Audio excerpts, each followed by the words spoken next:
دن بدن کھلنے لگا ہے نعمت الاسلام یہ۔ بسم اللہ الرحمن الرحیم۔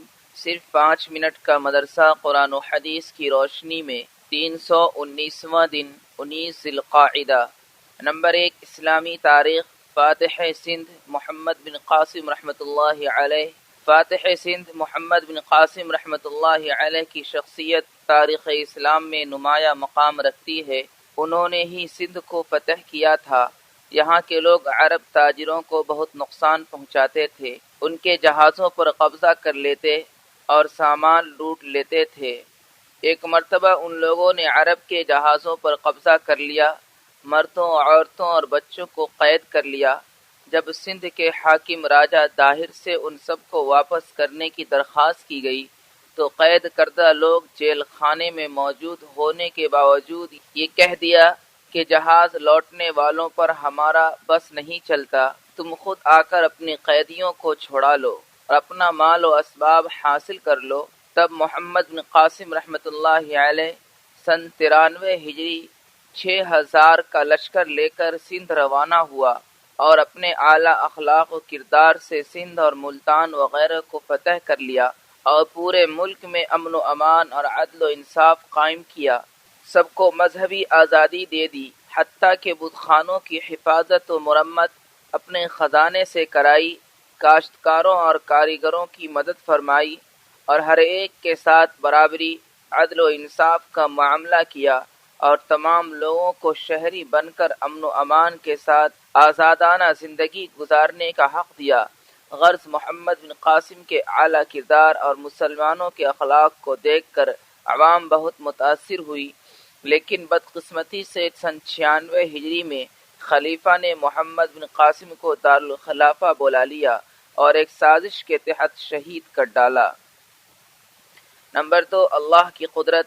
پانی میں اللہ کی قدرت، سارے پھول اور پھلوں کی خوبصورتی، ان کا رنگ اور ان کا مزہ، یہ سب اللہ کی قدرت کی ایسی نشانیاں ہیں کہ اللہ نے ان میں پانی کی آمیزش رکھی ہے۔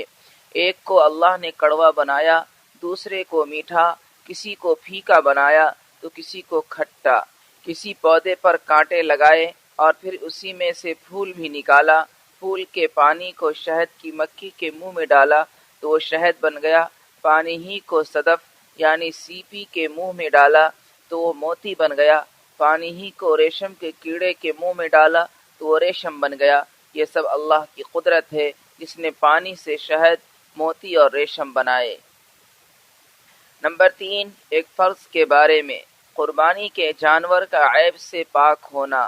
حضرت علی رضی اللہ عنہ فرماتے ہیں کہ رسول اللہ صلی اللہ علیہ وسلم نے ہمیں حکم دیا کہ ہم قربانی کے جانوروں کے کان اور آنکھ کو اچھی طرح دیکھ لیں، اور اس کا بھی حکم دیا کہ ہم ایسے جانوروں کی قربانی نہ کریں جن کے کان آگے سے کٹے ہوئے ہوں یا پیچھے سے کٹے ہوئے ہوں، یا وہ لمبائی میں پھٹے ہوں یا جس کے کان میں سوراخ ہو۔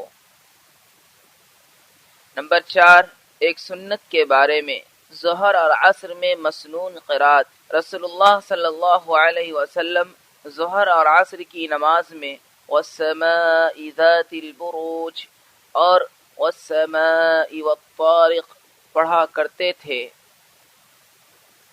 نمبر 5، ایک اہم عمل کی فضیلت، مسجد نبوی میں نماز کا ثواب۔ رسول اللہ صلی اللہ علیہ وسلم نے فرمایا، میری اس مسجد یعنی مسجد نبوی میں پڑھی جانے والی ایک نماز مسجد حرام کے علاوہ دوسری مسجد میں پڑھی جانے والی 1000 نمازوں سے بہتر ہے۔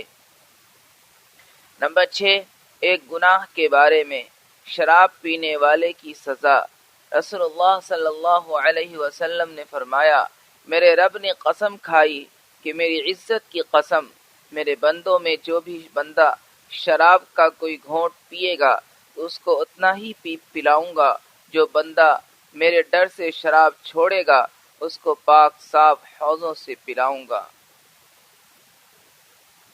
نمبر 7، دنیا کے بارے میں، دنیا میں لگے رہنے کا وبال۔